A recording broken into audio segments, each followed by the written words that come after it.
1 de agosto se van a cumplir 10 años de que nosotros podemos mudar.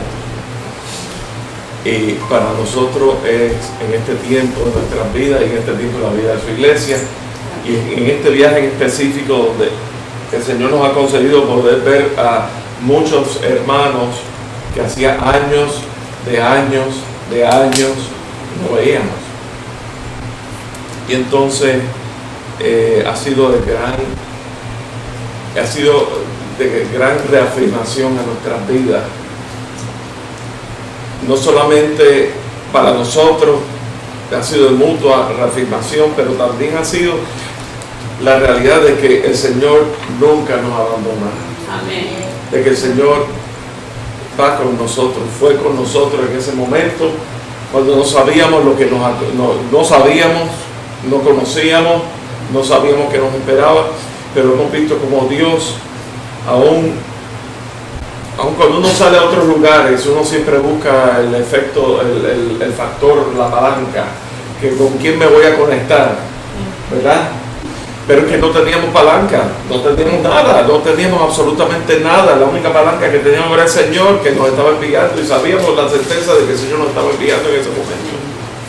Y cuando empezamos a ver, y aquí entrando a nivel personal, ya, esto no era lo que yo creo que la palabra del Señor ha fluido de una manera que lo que yo tenía para hoy, pues lo voy a dejar para otra ocasión, ¿verdad? Porque no es lo que voy a compartir hoy.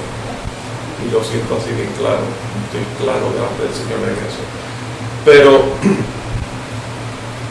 2 semanas antes de nosotros mudarnos, hubo una reunión de exalumnos de Florida Christian, y ahí nos encontramos con una pareja que hacía mucho tiempo no veíamos, a quien amamos mucho, y él ya falleció, pero ella cuando empezamos a hablar acerca de que nos estamos mudando y que estamos esperando para el cierre de la casa aquí y el cierre de la casa allá y la mudada y que trabajo y todas esas cosas, una cosa que ella dijo, y claro, esta hermana pues tiene un corazón bien grande, pero así tiene la boca grande también. Pero en ese momento ella dijo una cosa que se me quedó muy tocó profundo. Dice: asegúrate bien de que ustedes tengan bien claro las razones por las cuales se van a mudar. No sea que estén huyendo de una situación para irse a otro lugar, porque eventualmente, tarde o temprano, esa situación les va a acompañar a ustedes. Y yo no sé ustedes, pero muchas veces nosotros pensamos que la solución a todos los problemas es: me voy de aquí y me voy para acá. Como un escape. Y muchas veces pensamos, ¿verdad? Sobre todo a veces hemos perdido credibilidad en un lugar, pues a lo mejor yo voy a empezar en cero y a lo mejor me vaya mejor acá. Pero el problema es que si tú perdiste credibilidad aquí, es verdad, y no es por algo más poderoso que el resto de las personas. No puede ser que todo el mundo esté de acuerdo para perderte la credibilidad. Pues lo vas a perder aquí eventualmente también, ¿sí? O la condición del corazón de uno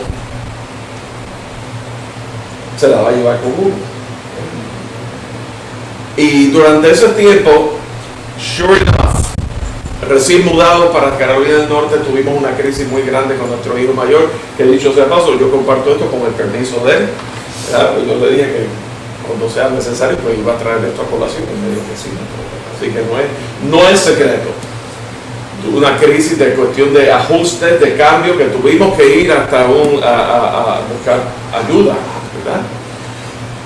Y en ese tiempo de crisis, que realmente que estábamos solos como familia, ¿verdad? Que no había familia extendida ahí, que no conocíamos a nadie, estábamos ahí solos.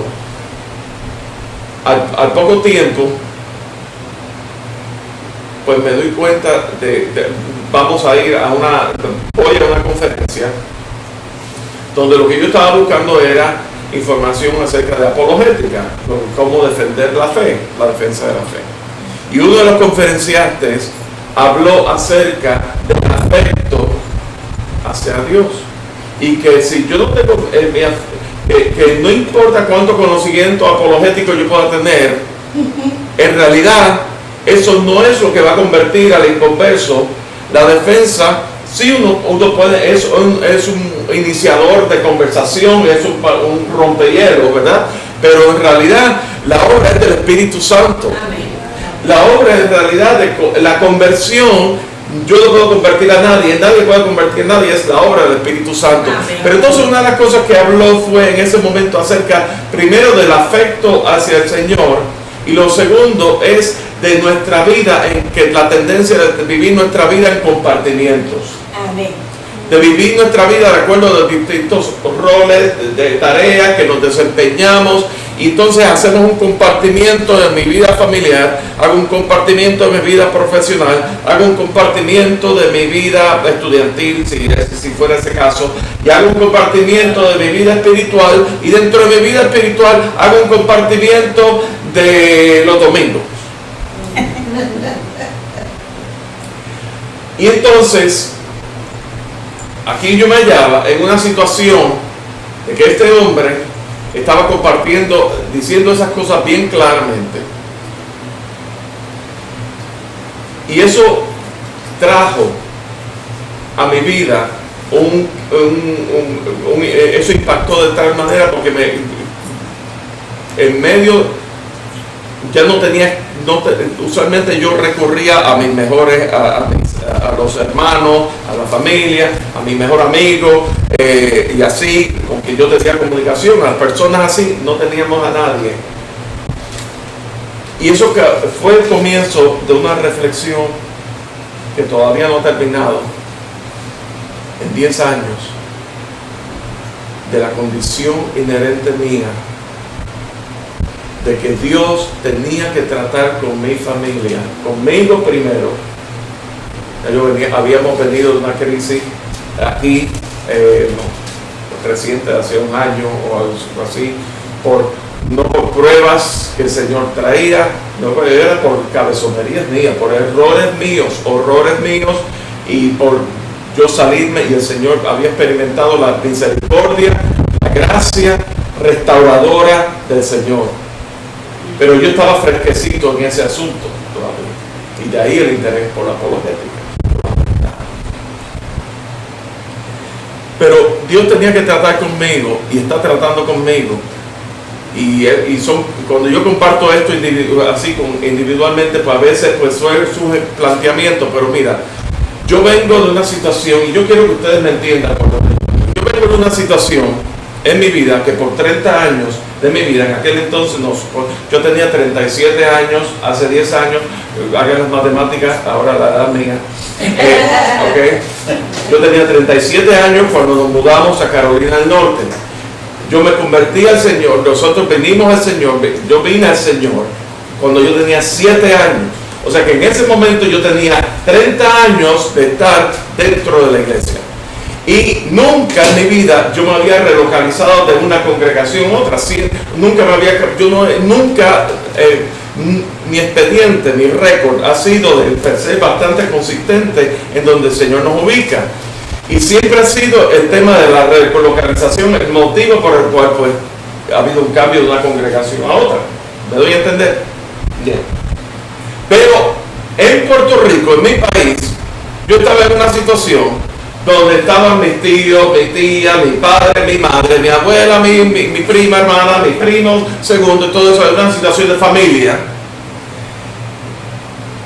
Fast forward, me mudo para Miami, y estaba en una situación donde estaba en aquel entonces mi prometida, mi futura cuñada, mis futuros suegros y suegros, eventualmente se convirtieron en mis suegros, mi esposa, mis hijos y todo, una situación de familia. Y era un entrelazamiento de cosas entre lo que es el rol familiar, el rol ministerial, y uno no sabía. Y realmente llegó un momento en que Dios, y esto no es nada con nadie, y esto por favor entiéndame, esto es una cosa muy personal, me estoy haciendo muy vulnerable aquí en compartir cosas personales. Por favor, no empiecen a especular, no, será que esto, nada de eso, eso es algo, sí, no, porque Y esto lo están viendo los amigos en Facebook también, así que no es con nada ni es con nadie. Esto es un trato del Señor directamente conmigo, con mi persona. Y en ese momento, como al mes de esa conferencia de la que hice referencia, me llegó a la mano un libro del Dr. John Piper, titulado en español, No desperdicies tu vida. Así mismo, no desperdicies tu vida. Yo me lo leí, y ese libro trataba, básicamente la tesis de ese libro es cuántas cosas nosotros hacemos, cuánta energía de nuestra vida nosotros desperdiciamos por cosas que no tienen que ver con el asunto del reino, pero al mismo tiempo, cuando estamos enfocados en el hacer por las cosas del reino, podemos perder el sentido del afecto hacia quien estamos sirviendo. Y entonces estamos hablando de un Dios que es personal. Ya no se trata del Dios de mis padres, de mis tíos, de mi abuela, de mis suegros. Es un Dios personal que quiere tener con quien Él anhela esa comunión íntima con Él. Y entonces eso es un quehacer. Y si ese ha sido el propósito por el cual el Señor nos ha movido para tratar conmigo, y por ende, por consiguiente y por extensión, pues por la misericordia y por la gracia del Señor, extender un legado a nuestros hijos de lo que es lo nuevo en el Señor, pues gloria sea el Señor, ¿verdad? Gloria al Señor. Así que, y con eso ha sido, así fue como nosotros nos mudamos a Carolina del Norte. El Señor tuvo que tratar con muchas áreas, resentimientos, muchas cosas. Yo terminé yendo a terapia. Yo estuve 1 año en terapia porque había cosas que tenía que tratar. Sin embargo, una de las cosas que más me recuerda es el Señor, y continuamente hasta el día de hoy, y quiero leerlo en Gálatas, la epístola a los Gálatas. Y esto no es lo que voy a compartir, ¿verdad? Pero bueno, lo que tenemos que compartir es bastante breve, pero bueno. El apóstol Pablo está tratando aquí con los Gálatas. Esta es una epístola muy teológica, pero es una epístola también que tiene que ver, está llamándoles la atención porque estaba ocurriendo una cosa con esos cristianos, y era la tendencia a judaizar el cristianismo y a volver a las cosas que tenían que ver con el judaísmo.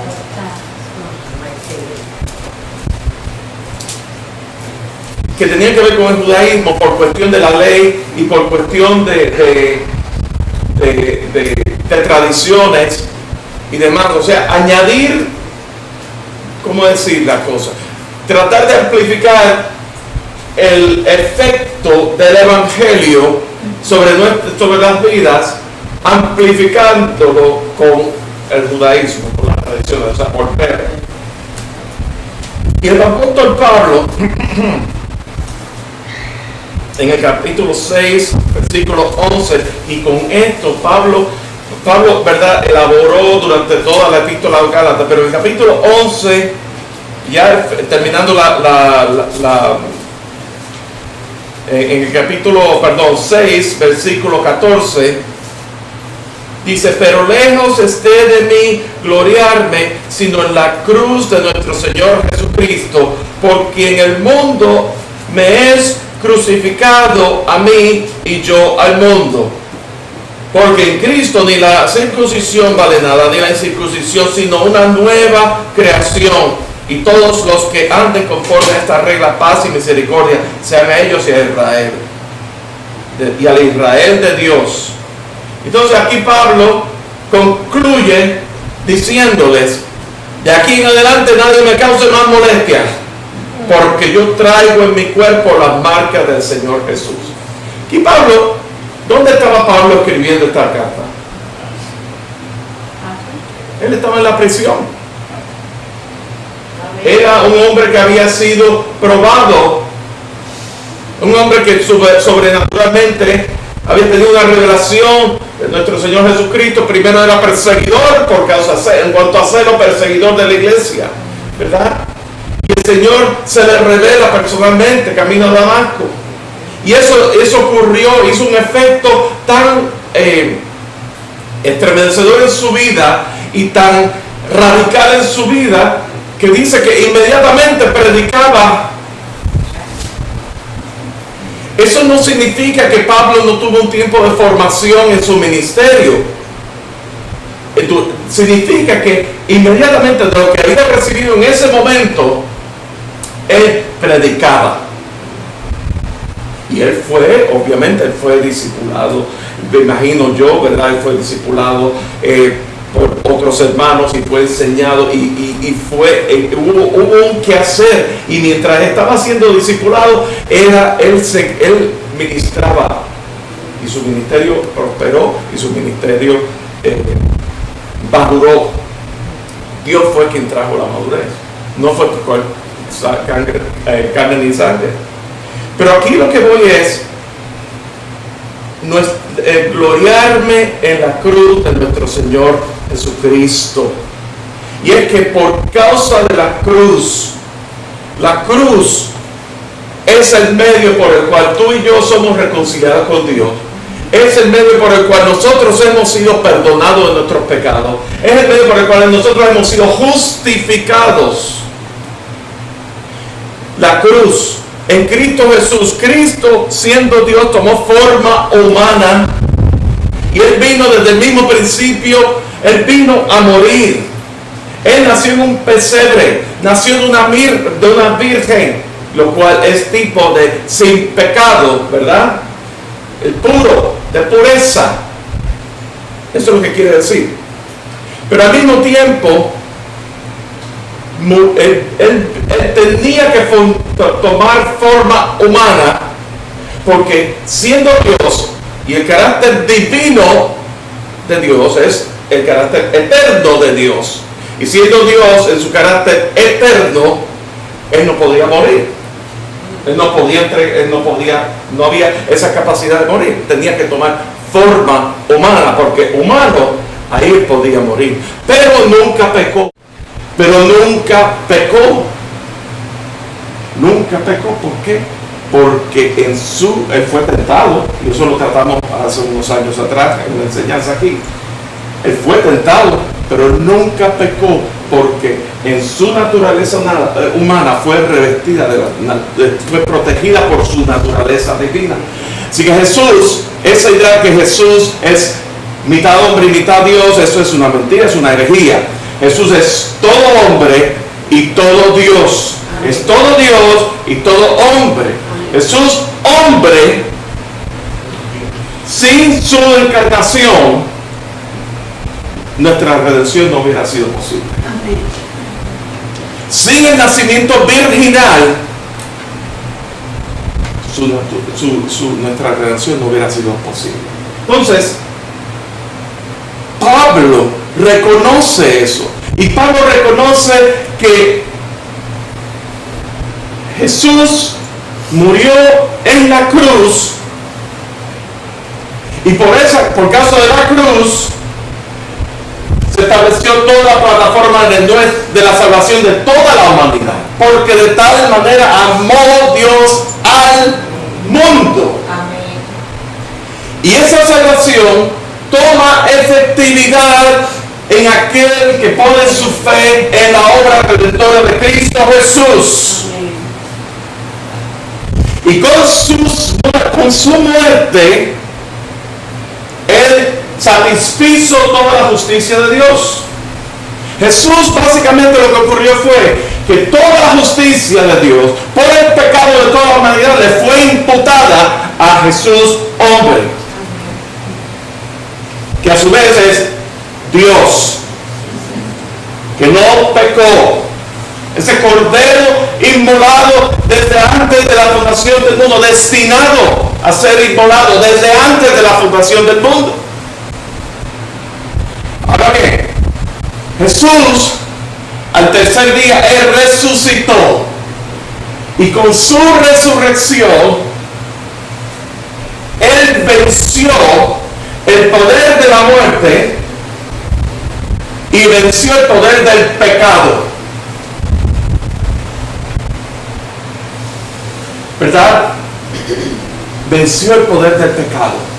Recuerda que Jesús, mientras estaba siendo azotado, estaba siendo acusado de mentiras y de verdad y todas esas cosas. En 1 Timoteo capítulo 3 versículo 16, el apóstol Pablo le dice a Timoteo, le dice cómo debes conducirte en la iglesia, que es la casa de Dios, columna y baluarte de la verdad. Verdaderamente, indiscutiblemente grande es este misterio de la piedad, ¿verdad que sí? Y entonces dice vindicado. Él fue vindicado, Él fue libre de culpa, Él fue hallado libre de todas esas culpas, todas esas mentiras. Él, con su resurrección, Jesús en su persona, Él fue encontrado inocente de todas esas acusaciones falsas que le habían hecho. Eso fue lo primero que pasó ahí. Lo segundo que pasó ahí fue que en su resurrección, el poder del pecado, Él venció el poder del pecado no solamente sobre Él mismo, Él venció el poder del pecado sobre aquellos que le creyeron y ponen su fe en Él. Y esos son tú y yo. Así que tú y yo somos recipientes, primeramente, de la obra de Cristo Jesús en su muerte, porque Él pagó todo el precio de tu pecado y el mío. Pero de la obra de Dios, del milagro de Dios en Cristo Jesús, en su resurrección, de que ya no hay condenación para aquellos que están en Cristo Jesús. Romanos 8. ¿Por qué? Porque en Cristo, cuando tú pones tu fe, y yo estoy aquí predicando al coro, dicho sea de paso, ¿verdad? Pero quizás algunos no están viendo y necesitan escuchar, y necesitamos ser reafirmados en esta base de lo que es nuestra fe. En Cristo Jesús, el poder de su resurrección, porque Él resucitó, Él pagó, Él resucitó, Él venció. Ahora nosotros, en Cristo Jesús, nosotros, en el Espíritu, existe esa unidad con Él. Desde el mismo momento en que le recibimos. Desde el mismo momento que recibimos, Él tomó nuestra vida. Él puso su Espíritu en nosotros. La cruz. Y cuando hablamos de la cruz, ya ese sacrificio hecho una sola vez, sacrificio suficiente para nuestra salvación, eficiente en aquellos que le reciben. Pero ¿por qué Pablo se está gloriando en la cruz? ¿Saben por qué? No es porque Jesús vaya a morir otra vez, no. Jesús, un sacrificio suficiente. En el antiguo pacto era una vez al año el sumo sacerdote. Aquí Jesús, como cordero perfecto, manso, ¿verdad? Él mismo se ofreció como sumo sacerdote, Él mismo se ofreció como cordero, y Él mismo hizo el oficio como sumo sacerdote. Él se presentó delante del Padre, y a través de su muerte en la cruz, nosotros vamos a la cruz, porque en la cruz vamos a ser recordados y reafirmados en que por ese pecado, por ese resentimiento, por esas luchas que tú estás teniendo, es la obra expiatoria de Dios en Cristo Jesús, que fue ejecutada en la cruz, y eso es suficiente para ti. Y Pablo se estaba gloriando en la cruz, porque en la cruz, ¿verdad? Hay cánticos que dicen, en la cruz yo primero vi la luz y las manchas de mi alma yo la ve. Fue allí por fe, yo vi a Jesús y siempre feliz. Pablo se gloriaba en la cruz porque él había encontrado su suficiencia, su plenitud en la obra que Jesús había hecho primeramente. Y ya Pablo estaba consciente, en Colosenses lo vemos, que en él es la imagen del Dios invisible, el primogénito de entre todos los muertos, ¿verdad? Porque en él habita corporalmente toda la plenitud de la deidad. Y dice, en él estamos, vosotros estáis en el completo, nosotros estamos completos en él. Pablo se halló completo, Pablo se halló pleno, toda la plenitud en su vida la había encontrado en Cristo Jesús. Y la pregunta que nos hacemos es todos los días es, ¿dónde está la plenitud mía? Y aquí es donde, con esto quiero terminar, ¿verdad? Porque yo creo que yo he cubierto muchas cosas aquí en Bits and Pieces, ¿verdad que sí? Pero yo quiero cerrar aquí. Primera de Juan capítulo 1. Por causa de la cruz, por causa de su sangre que él derramó, la vida del cuerpo está en su sangre. Y dice en Primera de Juan capítulo 1, versículo 3, el apóstol San Juan ya está aquí en prácticamente las postrimerías de su vida, ¿verdad? Pero él está escribiendo aquí primero que estableciendo lo que era desde el principio, lo que hemos visto, lo que hemos oído, visto con nuestros ojos, lo que hemos contemplado y palpado en nuestras manos tocante al verbo de vida. Y aquí hace un paréntesis, porque la vida fue manifestada y la hemos visto y testificamos y os anunciamos la vida eterna, la cual estaba con el Padre y se nos manifestó. Aquí está estableciendo que aquella persona de quien él va a estar hablando en esta carta es aquel que era desde el principio, aquel de quien yo dije en el Evangelio, en el principio era el verbo, y el verbo era con Dios, y el verbo era Dios. Es el mismo verbo de vida, el mismo que era del principio, de quien voy a hablar ahora. Y ese de quien había visto yo desde el principio, ese de quien yo hablaba antes, es el mismo que voy a hablar ahora porque lo he visto. Puedo hablar con autoridad porque lo he visto, lo he oído, mis manos lo han palpado. Y entonces establece que la vida fuera manifestada. Y la hemos visto y testificamos. Estaba con el Padre y se manifestó. Está hablando acerca de su advenimiento, ¿verdad?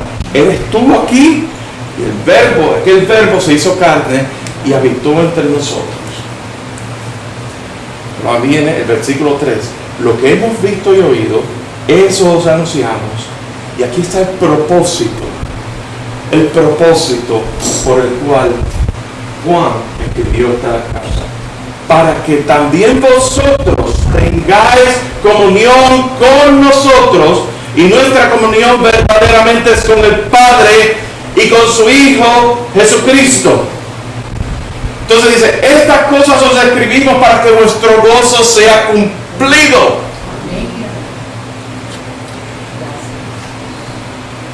Para que también nosotros tengáis comunión los unos con cuando oí al hermano hablar, todos los días me recuerdo de esos jueves allá en Everglades.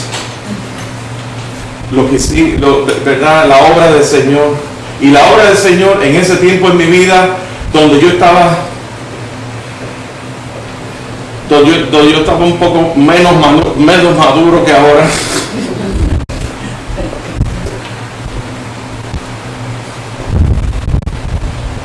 Pero uno tiene que acordarse, uno no puede olvidar esas cosas. Yo estoy agradecido por eso.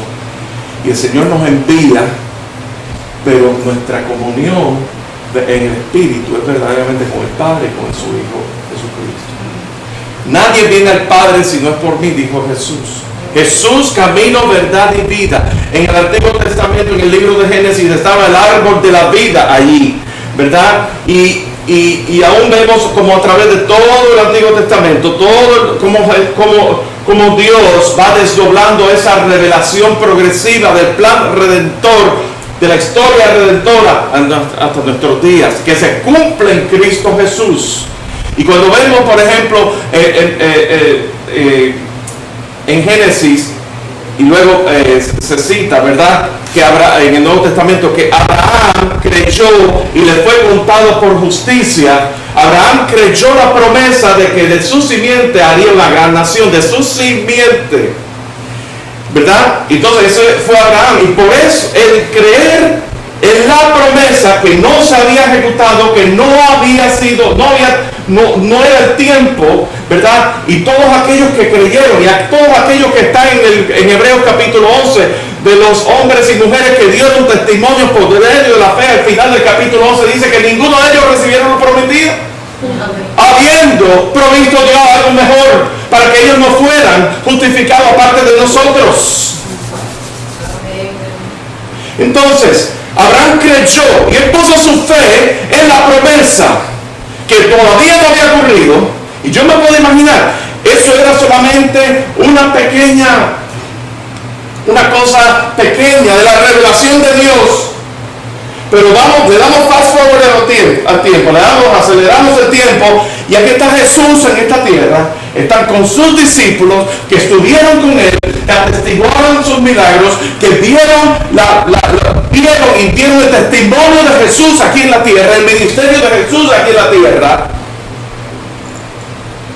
Y aún estando con Jesús aquí, había duda, había lucha y todas esas cosas. Y vieron cómo Jesús tenía que tratar con los fariseos y los religiosos de la época. Y vemos en Juan capítulo 6, 44, que dice: ninguno viene a mí si el Padre no os enviase. O sea, ¿quién toma la iniciativa de traernos? Él es quien nos lleva en pos de Él. Y fue un quehacer de Jesús con sus discípulos, en la vida de Jesús con sus discípulos, hasta que vemos a un Pedro que en medio de todos sus horrores que cometió y todas las cosas, las barrabasadas que decía tú eres el Cristo, el Hijo del Dios viviente. Y vemos a Jesús que anuncia la llegada del Espíritu Santo. Y habíamos dicho que Jesús en su muerte, parece que estoy hablando aquí en bits and pieces, ¿verdad? Pero no, lo estoy recogiendo ahora. En su muerte, Él satisfizo la justicia de Dios. En su resurrección, Él venció el poder del pecado y de la muerte sobre todos nosotros. Pero ahora, ¿verdad? Jesús resucitado, atestiguado, que más de 500 personas, según la Escritura, atestiguaron de sus milagros de Jesús resucitado. Llega el momento que Jesús asciende, y en su ascensión Él deja señal de que no os dejaré solo, de que dentro de muy poco vendrá uno que les llenará y seré bautizado en el Espíritu Santo, el Consolador. El mismo Jesús, justo antes de eso, en Hechos 1:8, me seréis testigos en Jerusalén. Cuando venga el Consolador, el Espíritu Santo, me seréis testigos en Jerusalén. Recibiréis poder, me seréis testigos en Jerusalén, Judea, Samaria, por último de la tierra. Vemos ahí, en ese día de Pentecostés, como Pedro declara a este Jesús, ciertamente declarando las virtudes de Cristo, y como la iglesia del Señor comenzó como en el tiempo como la conocemos hoy día. Y luego más adelante vemos en las epístolas de Pablo, ese discípulo que no estuvo presente allí, pero que fue discipulado, que fue sobrenaturalmente formado por el Señor, por revelación, declarando todas esas profundidades. Lo mismo que dice en Romanos: oh profundidad de las riquezas de su gloria. Ese es el Cristo que nosotros servimos. Nuestra vida está completa en Él. Y yo quiero, ¿verdad? Y aquí, cuando el Señor nos llamó a esto de empezar una obra hispana allá con los hispanos, vimos muchas cosas. Al principio había muchas dudas, había mucha lucha dentro de mí sobre los elementos a seguir, los elementos en cuanto a cómo hacer las cosas, lo que debo decir, la forma, la estructura, todas esas cosas. Y en ese interín hemos visto muchas familias venir y otras irse, algunas con intereses específicos que cuando no se llenaron sus expectativas, pues sencillamente se iban. Entonces, en este andar, cuando alguien decía aquí que esta iglesia aquí en Miami tiene su historia, pues esa historia no deja de ocurrir, porque cuando nos vemos, tendemos a echarle la culpa a una situación o una persona o personas o personajes o situaciones o actitudes o lo que sea, pero en realidad todo se vuelve al tema de que nosotros, nuestra condición depravada, no hay nada que nosotros podamos hacer por Dios para hallarnos justo delante de Él. Nosotros lo que somos es por su gracia. Nosotros lo que somos es por su gracia y su misericordia. Y eso me ha ayudado, me está ayudando, no puedo decir me ha ayudado porque me está ayudando, es presente, a tener una perspectiva distinta, a poder reconocer de que cualquier persona, cualquier situación que nos haya causado dolor en nuestra trayectoria en el Señor, ya sea hace 40 años, 50 años o ya sea la semana pasada, la cruz, Jesús murió por todo eso. Eso está cubierto bajo la cruz. Y la cruz es lo que nos va a recordar a nosotros de que lo que tú eres, lo que yo soy, es en Cristo Jesús solamente. Amén. Y a veces viene el desánimo. A veces viene cuando nosotros tenemos que pedirle al Señor que nuestro pensamiento, y ahí viene el tema de nuestros afectos, la meditación, sean gratos los dichos de mi boca y la meditación de nuestro corazón delante de ti. Nuestro afecto, nuestra meditación, nuestro corazón sea, Señor, la cruz, sea tu obra, Señor, sea, Señor, ese momento, Señor, yo quiero sentir ese momento en que tú llegaste a mi vida, ese gozo. Eso es lo que en Apocalipsis 2 Juan en su revelación le dice a la iglesia en Éfeso: has perdido tu primer amor. No es que hayas perdido tu salvación, es que estás dando testimonio de buenas obras, de todas estas cosas, pero has perdido la perspectiva de ese afecto hacia aquel que te llamó, hacia aquel a quien tú estás sirviendo presuntamente, hacia aquel que es tu Señor, ¿verdad? Y recordemos, no olvidemos nunca ese día en que fuimos salvos, ese día en que el Señor vino a nuestros corazones, lavó nuestra vida con su sangre preciosa, nuestro corazón con su sangre preciosa, todo nuestro ser. Él puso su Santo Espíritu en nuestras vidas. Él nos empoderó. Él nos está capacitando. Todos los días estamos siendo capacitados. Todos los días estamos siendo formados por Él. Y Él va a llegar un momento en esa trayectoria que todo ese dolor, todo ese resentimiento va a cesar el día que nosotros partamos aquí. Que Kiribú Mandiga, se acabó.